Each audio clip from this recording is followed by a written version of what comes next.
Sayyidah Aisyah radhiyallahu anha bercerita, apabila datang awan gelap, angin topan dan sebagainya, wajah baginda Rasulullah Shallallahu Alaihi Wasallam yang penuh nur akan terlihat pucat karena perasaan takut kepada Allah Subhanahu Wa Taala. Beliau keluar masuk rumah dan terus-menerus membaca doa. Ya Allah, sesungguhnya aku memohon kepadamu kebaikan angin ini dan kebaikan yang ada di dalamnya, serta kebaikan yang dikirim bersamanya. Aku berlindung kepadamu dari keburukan angin ini dan keburukan yang ada di dalamnya dan keburukan yang dikirim bersamanya. Sayyidah Aisyah radhiyallahu anha bertanya, Ya Rasulullah, semua orang bergembira jika melihat gumpalan mendung karena pertanda akan turun hujan. Tetapi mengapa engkau justru nampak cemas?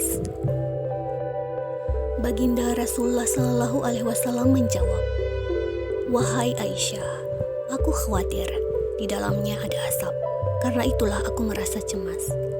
Kaum Ad telah diazab oleh Allah Subhanahu Wa Taala dengan angin.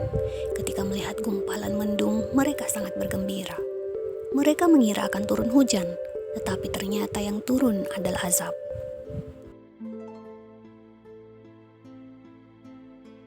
Kaum Ad termasuk kaum tertua di dunia dengan peradaban yang maju. Kaum Ad memiliki bangunan-bangunan yang tinggi. Allah juga melebihkan kekuatan serta kekayaan pada kaum Ad. Namun, kekayaan yang diberikan pada kaum Ad membuat mereka tamak, lupa diri dan jauh dari Allah Subhanahu wa Ta'ala. Mereka pun mulai menyembah berhala dan banyak melakukan maksiat.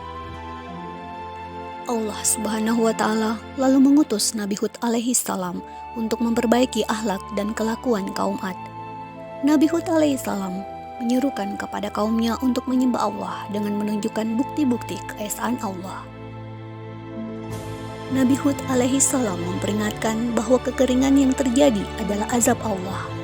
Namun mereka tidak percaya dan tetap menyembah berhala. Kaum Ad semakin kafir membuat Allah Subhanahu wa Ta'ala murka. Lalu Allah menurunkan awan hitam yang disambut dengan sukacita oleh mereka.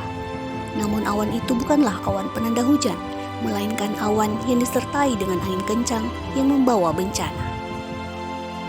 Angin itu menghancurkan dan melenyapkan kaum Ad di muka bumi.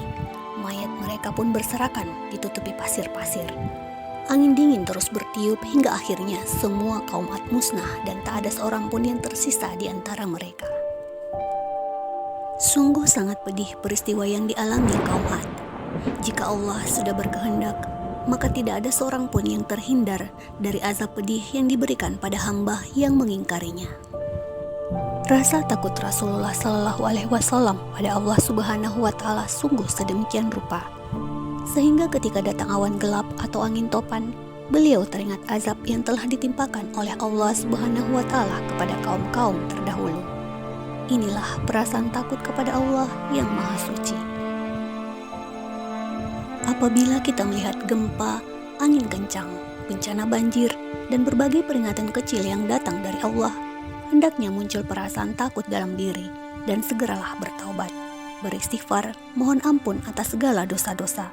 Semoga Allah Subhanahu wa Ta'ala menjauhkan kita dari segala macam bencana di muka bumi ini. Amin ya Rabbal Alamin.